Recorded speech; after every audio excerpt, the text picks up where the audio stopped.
what George Tenet had told George W. Bush before the Iraq War, which is that yes, is the slam dunk. So you have all of that. That's the real story, not Obama taking the righteous path. Is because Obama and his people knew that the evidence was not there, and they knew that they also knew who they were supporting in Syria. That if they basically did. If they intervened too forcefully in Syria, it was one thing to keep the war going and just bleed Assad, bleed Iran, bleed Hezbollah, even if it killed a bunch of civilians. That was fine for them. But they knew that if they intervened too forcefully, who would take over but Al-Qaeda? Or, as John Kerry even said, ISIS. ISIS said that Russia intervened in Syria ultimately because they didn't want an ISIS government. Because it's an amazing clip.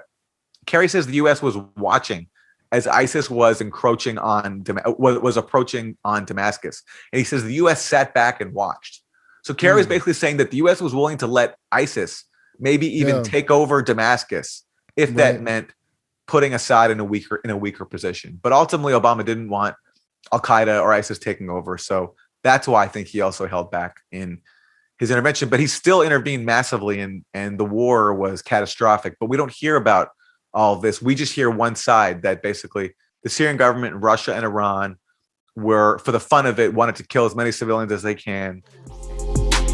Because I can't get right. Because I can't get right.